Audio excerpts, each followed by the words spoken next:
Welcome back to the channel. Thank you for joining here at Unapologetic Progressive. Once again, I am back with a video, and this time it's going to be a longer video. We're going to talk about the three big news stories that have happened in the last week, especially what happened over the weekend with Venezuela. Now let's get to it. Starting off, we have a special election that took place in Iowa last week. Now, last Tuesday, there was a special election because of a death that had happened back in October. Special election was called, and a Democrat, Renee Hardman, ended up winning the seat in the 16th Iowa State Senate District. Um, this prevents a supermajority by the Republicans, which in a way could have national implications by blocking their ability to redraw districts further and further give Trump more, seats in the House and stuff that could work in his favor. And so this is definitely a good thing for the country and a good thing for the state of Iowa because Republicans will not be able to just run over everybody in Iowa. Now, Iowa is a fairly, red state fairly often, and so it's kind of surprising that, that it's that close. But it is the case that is this one seat prevented the Republicans from having a supermajority. They will now have to work with the Democrats in some capacity to get some bills passed. So this could actually be really good for everybody um, in Iowa as well as the rest of the country.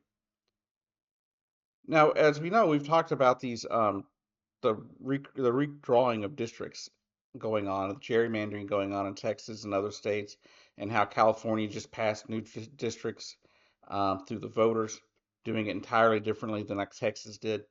Of course, Texas is finding out after redrawing those maps that they may actually be hindering Donald Trump by creating these new districts that are supposed to be Republican. Some of these districts could actually turn blue and hand the House back to the Democrats. It's very possible this could happen because of how Donald Trump has been treating the Hispanic community and minorities in general. So this is really a big thing for America. It's a big thing for Iowa, and hopefully this can prevent Iowa Republicans from giving Donald Trump any more leverage in the 2026, U.S. House election. Now, our next news story involves Tim Walz. Of course, Tim Walz was the vice presidential candidate on the ticket with Kamala Harris back last November. Of course, she and Tim Walz both lost that election, but Tim Walz was the governor of Minnesota. And so in September of this year, with his campaign, with the election coming up in November of 2026, he announced that he was running for re-election as Minnesota's governor.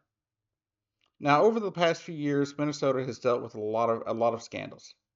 They haven't really been directly tied to the governor, but he is the governor of the state, right? So a lot of it falls on him to make sure that it gets taken care of.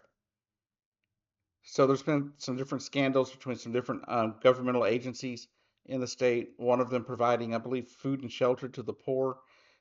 He had to close it completely down because the people that were running it were taking the government money that they were getting from the state and federal governments and federal government stuff like that, and using it for themselves, buying themselves luxury cars, taking themselves on luxury vacations, and I think one person bought a house with some of it.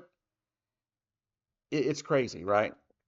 And Minnesota has had a lot of fraud over the last few years, right? There's a big case that started back in 2022 involving a number of different organizations, including some daycares in the state.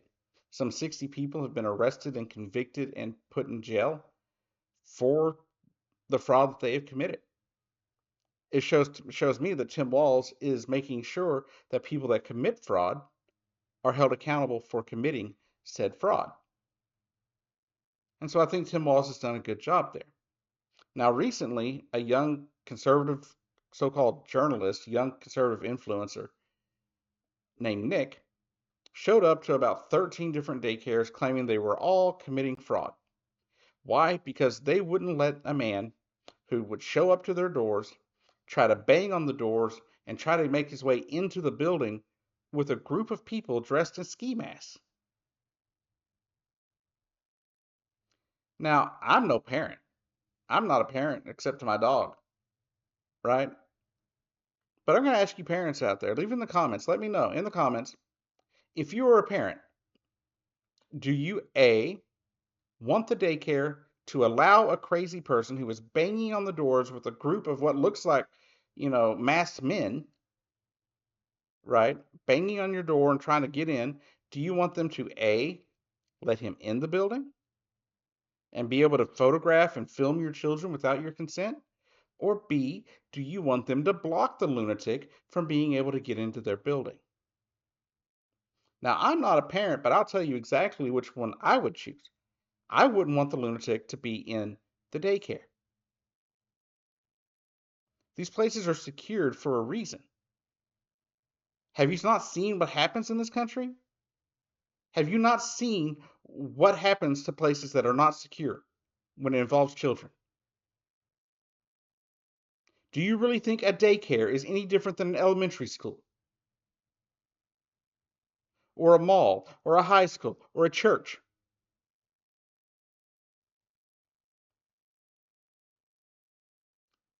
Do you not know about sex trafficking and the attacks on children that happen in this country? Kidnapping and worse happens to children every day in this country.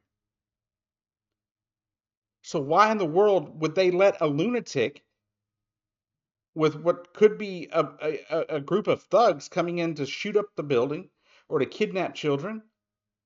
How do these places know? How do these daycares know the difference? In fact, a few of the places he went to weren't even in business anymore. Now, one of the places that was originally announced to be out of business actually is in business. Google labeled it wrong. Was ABC Learning Center, which had video camera footage of this guy Nick and his thugs showing up, banging on the door, trying to get in, and his group of people wearing ski masks, basically.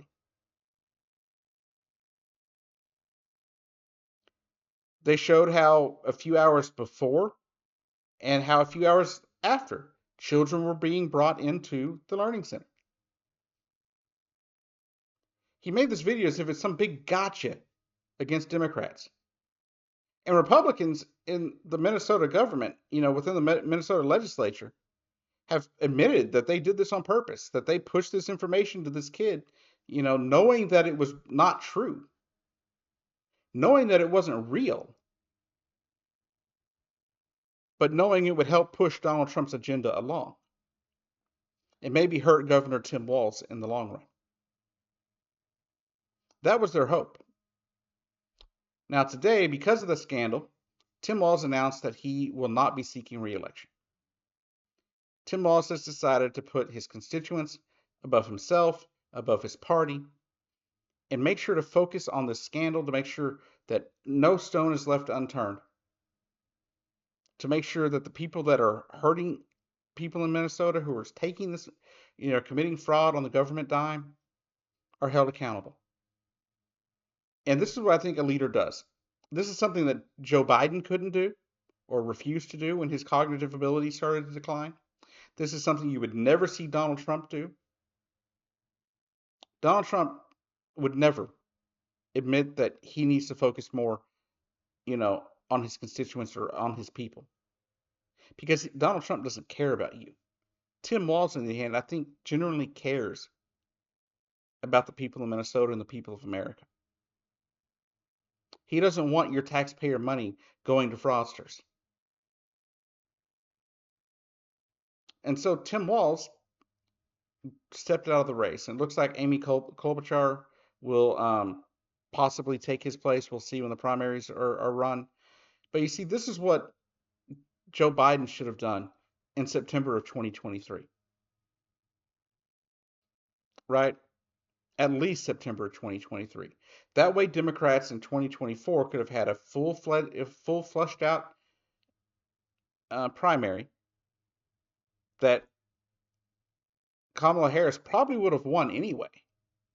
But you see, she had 107 days. Just think what she could have done if Joe Biden had stepped out of the way in mid 2023.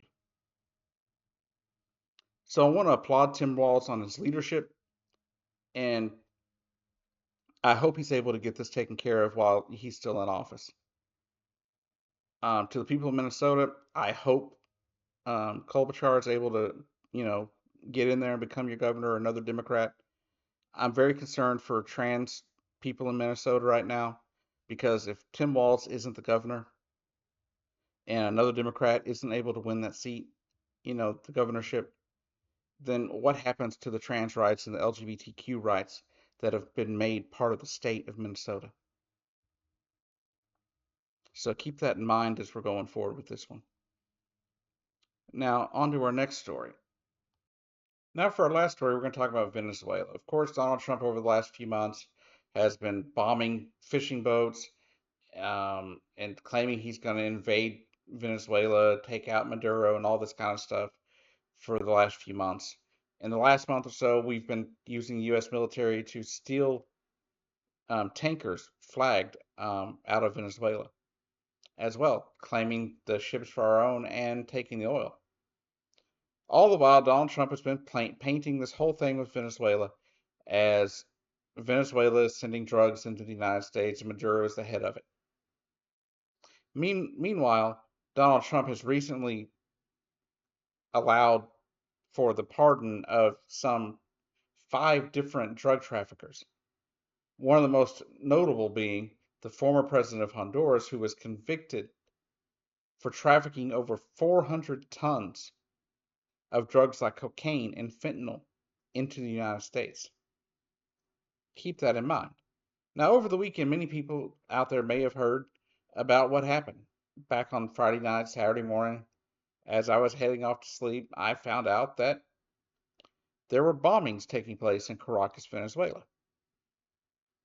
I figured that meant that Donald Trump was bombing. I didn't realize, though, until the next morning, that we had kidnapped the wife of the president of Venezuela and Nicolás Maduro himself and had them being extradited back to the United States by the U.S. military. Now, we don't know exactly how this all took place, but I did see some videos of people that were walking around, Venezuela when these bombings started. And they thought it was very interesting, and I found it very interesting, that as these people were walking around, like on live streams and stuff like that, all of a sudden all the power went out throughout the country, and then the bombing started. Some 80 to 100 innocent Venezuelans were murdered by our military. And for what? And for what? Now, we've tried regime change repeatedly in this country, and it's very rarely been successful, if ever. What we did with Nicolas Maduro reminded me of what happened back in, what was it, the 80s or 90s? I can't remember who was president. I can't remember if it was George H.W. Bush or Ronald Reagan when we invaded Panama and kidnapped and arrested the president of Venezuela, or I mean, the president of Panama, Noriega, and then charged him with drug crimes. Now, a lot of people be like, well, he was a drug trafficker. He deserves to go to prison. But there was more nefarious things afoot for the U.S. government when that happened, right? Just like there is now in Venezuela. For example, the main reason that we invaded and took out Noriega in Panama was because he wasn't going to allow U.S. to have complete control over the Panama Canal.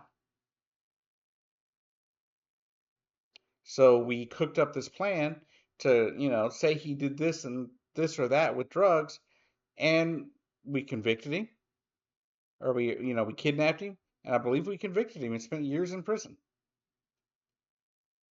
Meanwhile, we were able to have control of the Panama Canal, at least in some respects, right? We were allowed access to it. And once again, when Donald Trump took office, he started talking about attacking Panama because they're talking about not letting as many U.S. ships through. So there's that. But what's going on in Venezuela? And we'll get to why I believe Nicolas Maduro needed to go, but also we'll discuss why we shouldn't have done it ourselves. Now, Nicolas Maduro was a bad guy, right? But why are we doing this? The reason is Venezuela claims they have the biggest oil reserves in the world. Now, information we have would show that prior to like 2019, Venezuela was known to have, from what I understand, roughly 40 or 50, you know, billion barrels or something like that of oil. I don't remember. Maduro took office and said that it was over 300, according to reports that I have read and things that I've seen people that know about the oil industry they've reported on, right? So the reason that we're doing this is because of oil, because Donald Trump wants the oil in Venezuela. Now, why does Donald Trump want the oil in Venezuela? Well, if you've paid attention to what Donald Trump has been saying, for the last few months, he's been claiming that Venezuela stole American oil. Now, the reasoning behind his claim it's bonkers, but I believe this is why. I think it's been pointed out by other people. I saw a content creator on TikTok that was pointing out where Donald Trump may have gotten this idea that the American oil was stolen by Venezuela. Well, you see, back in the 2000s, I believe it was 2006, 2007, Hugo Chavez decided he was going to nationalize the Venezuelan oil companies and take over, basically have the government take over the operations of the oil industry. And who was running the oil industry in Venezuela at the time? An American company, Exxon, right? And so Exxon was kicked out of this out. They lost a few $1 billion on the whole deal. Um, and so I believe this is definitely where Donald Trump gets the idea that Venezuela stole our oil because they kicked out Exxon.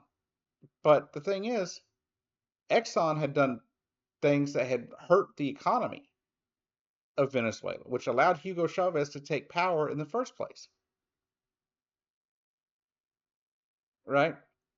But here's the thing: Nicolas Maduro was a bad guy, and he needed to go.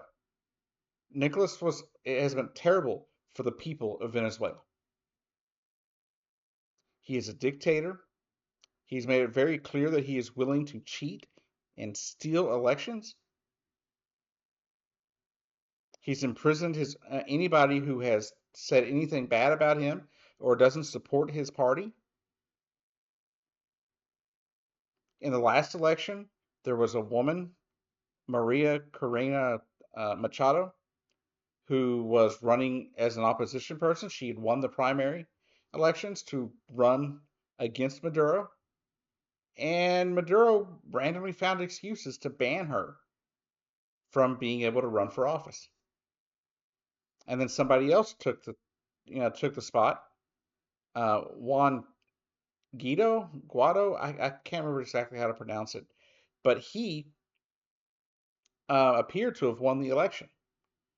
Um, but then the National Election Commission or whatever down there in Venezuela said no, Maduro won because of course they are all filled with Maduro loyalists. So they said no, no, Maduro won, and then they refused to release the facts and the actual vote counts, telling you that what was going on was somebody named Nicolas Maduro, a dictator, making sure that he held power. Now, over the last, 12 years now since Hugo Chavez passing, um, Nicolas Maduro has been corrupt. He's done things economically that have hurt the country, right? But he's done stuff that's tarnished, people's way of lives and hurt people's way of lives in Venezuela. People in Venezuela saw, very quickly after the death of Hugo Chavez, by 2014, 2015, 2016 even, the people of Venezuela's way of life and their level of life in general had dwindled, right? That they're because of the things Nicolas Maduro had done, some of the changes he made to even things that were working under Hugo Chavez, um, the people in Venezuela turned. And by 2014 and in 2014 to 2016, you were seeing massive protests in the streets because of how bad things had gotten. There were shortages of food in Venezuela. There were shortages of medicine in Venezuela for a while. And I think we've touched on this channel in a previous video about Nicolás Maduro. Right? He was corrupt. And I don't think he and Chavez were the same type of people. It seemed like Hugo Chavez actually cared about the people of Venezuela, especially the poor and the working class. But Hugo Chavez wasn't a great guy in the long run either, because he, was a dictator. He was oppressing other people's views and opinions and arresting people that were opposition to him. So Hugo Chavez was no good guy either, right? Did he do a lot of good for the people of Venezuela, especially the poor and the working class? Yeah. Did he end up leaving a situation that the next president couldn't handle? Yeah, Nicolas Maduro couldn't deal with it.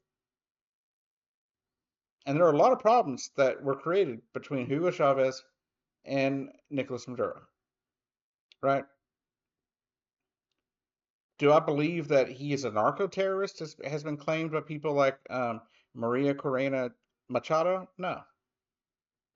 If they provide evidence to this, then I'll change my mind, right? I'm one of those people that need evidence. So show me evidence, right? And I don't mean evidence coming from the mouth of Donald Trump. I mean actual physical evidence.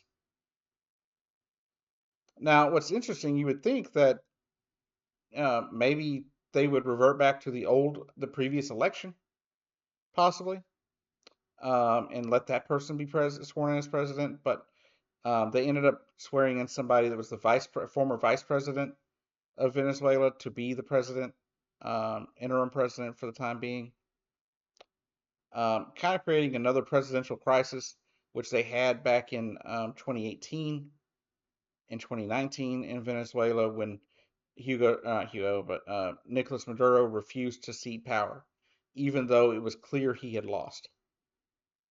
Right? It was clear that he had lost, and once again, people were in the streets protesting Nicolas Maduro, and the opposition saw him as a dictator, and the fact that he was refusing to leave power, much like people were concerned with when Donald Trump kind of initially said he wasn't going to leave office in 2021 after he had lost the elections of 2020.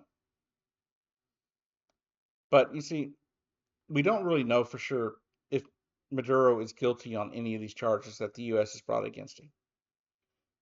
There was previously an indictment that Donald Trump was able to get in 2020, I believe it was, against Nicolas Maduro, but we don't know if that's true because, as I mentioned in the previous video, Donald Trump was going after anybody that was deemed a socialist in the world and calling them all sorts of crazy stuff. You know, being like, "Oh, Venezuela, it's a hellscape because socialism." But the fact is, socialism isn't the problem. Socialism wasn't the problem in Venezuela. Authoritarianism is the problem in Venezuela. Has been and will continue to be until the people of Venezuela have their say. Now, earlier in 2025, Maria Corina Machado won the Nobel Peace Prize for her efforts to fight against and oppose the dictatorship of Nicolas Maduro. Now, she's not somebody that I would probably support in a lot of ways. Maybe 20 years ago I would have, but the fact is she is more tied in to MAGA style politics than um, than you would think, right?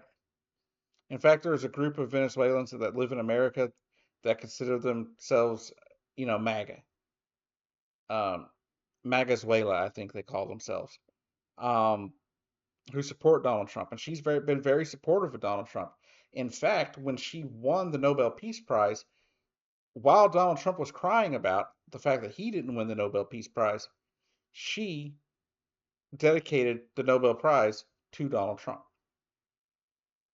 Now, her party, her political party, is a center right, somewhat far right leaning party that completely oppose socialism in all shades and colors, and supports complete free market capitalism. Um, and I understand where she's coming from, right? If you've been living under a situation that you have been in Venezuela, I could see how that would happen. How you would have a problem with the way socialism appeared to you, right? But socialism doesn't have to be about tyranny. It doesn't have to be about authoritarianism. In fact, one reason that her party, her party isn't considered legal, right? They're not considered a legal party in Venezuela because Nicolas Maduro says no because he's a dictator like that, right? But the fact is, people within their movement have been like, we need to move to the left, right? We need to move to the left a little bit to show people that the middle is okay, right? That you don't have to go, you know, full tilt communism, right? You don't have to go fully to the left, right? But you're also not going to win elections by coming in and saying that if you're poor, it's your fault, which is what MAGA does, right? That's what MAGA in America does. It says that if you're poor, it's your fault. That you should have worked harder, you should have tried harder. And from what I understand from the people that I've come across from Venezuela, they are hardworking people. So don't tell me that the reason that people are poor in Venezuela is because they're not working hard.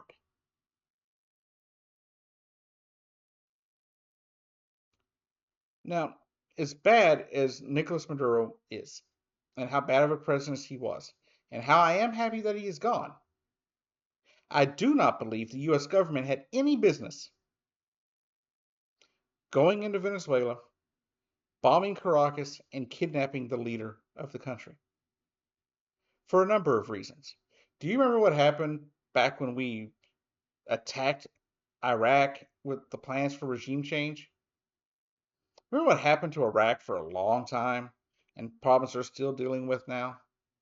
It created a power vacuum, making Iraq one of the most unstable and unsafe countries in the world. And that was because we took their leader, arrested him, convicted him, and had him put to death. And the people that took over,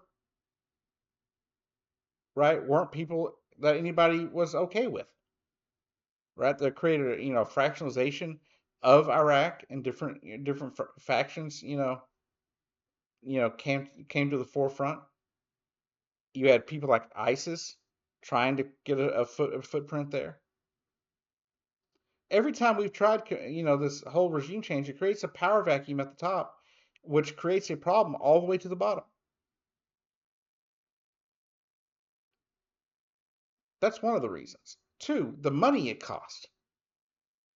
The last time we did regime change, we spent almost $1 trillion on that war, between the war and quote nation building.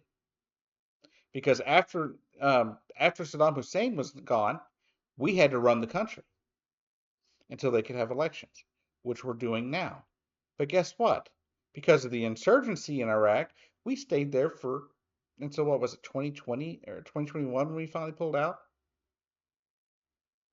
And that's what's going to happen in Venezuela. It's going to be another giant quagmire that's going to lock us down there. We're not going to be able to do anything about it.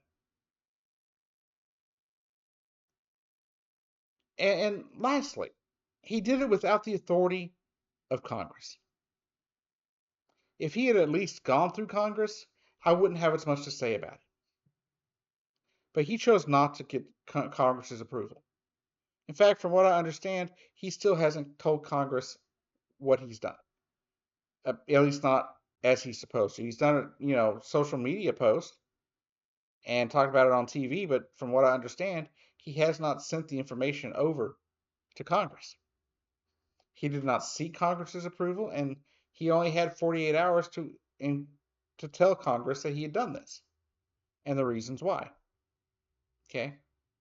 Now, if he has since I started recording this video, then yeah, could be different, right?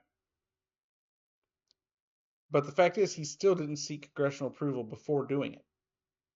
And I understand the War Powers Act gives the president, somewhere like 30 to 60 days to um, to do military actions if the U.S. government is directly under threat or Americans are directly under threat. And I don't believe they were.